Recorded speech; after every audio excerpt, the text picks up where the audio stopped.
The rain fell hard that evening, drumming against the cold pavement as if the sky itself were furious. In the middle of a dimly lit gas station, a woman stood drenched, clutching a torn grocery bag that spilled apples and milk across the concrete. Her name was Sarah Malik, a soft-spoken woman in her early 30s, wearing a faded blue shawl and eyes filled with quiet strength. But that night, the world didn't see her strength. It saw only suspicion. 2 police cars screeched into the station. Within minutes, flashing red lights turned the rain into streaks of color. The officers rushed toward her. "Ma'am, we've received a report about a possible theft. We need to see your ID," one officer barked.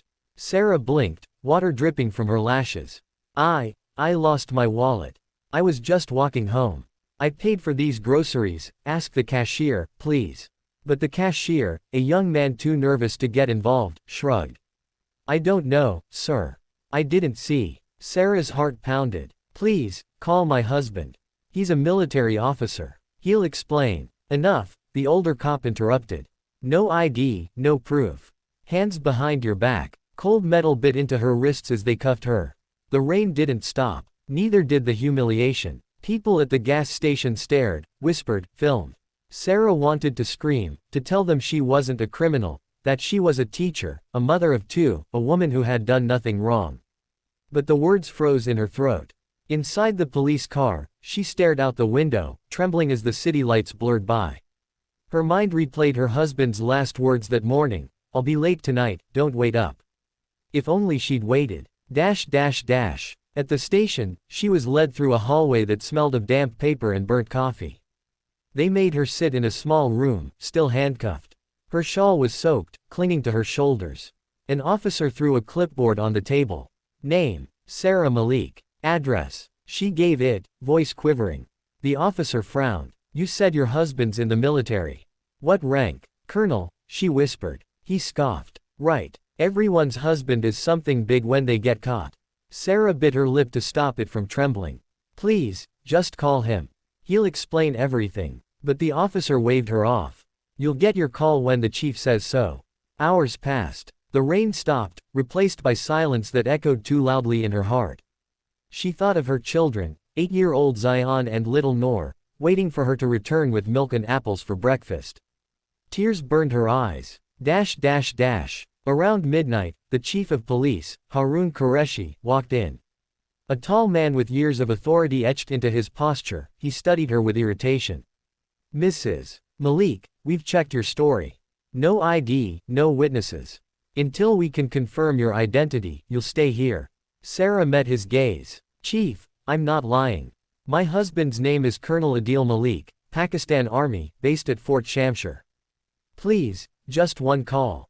The chief sighed. "Fine, one call." Her hands trembled as she dialed. The line rang once, twice. Then a deep, steady voice answered. "Adil Malik." Tears spilled down her cheeks. "Adil, it's me. They've arrested me. They said I had no ID and..."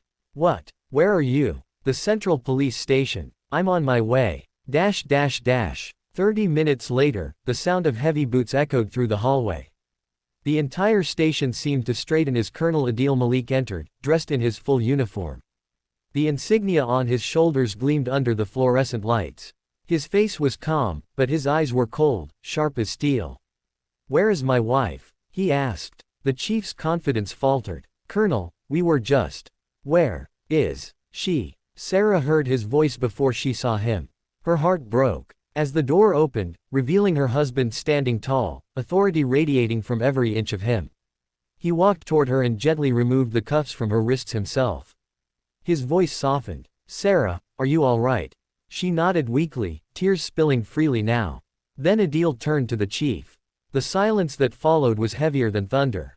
The chief swallowed. "Sir, we didn't realize." Adil's gaze didn't waver. "You didn't ask. You saw a woman without ID and treated her like a criminal. Did you think about her safety? Her dignity? Do you even understand what justice means?" No one spoke. The room was frozen. Finally, the chief looked down, ashamed. "Colonel, I'm sorry." But Adil didn't respond. He simply wrapped his arm around Sarah and led her out, his silence more powerful than any shout. Outside, the early dawn painted the city in soft gold. Sarah inhaled deeply, the air cold against her lungs. Why didn't you yell at them? She asked quietly as they reached the car. Adil looked at her and smiled faintly. Because sometimes, silence says everything. I wanted them to feel their mistake, not just hear it. She nodded, leaning her head against his shoulder. A week later, the story spread across the city. A police officer at the gas station had come forward, admitting the arrest was unjust.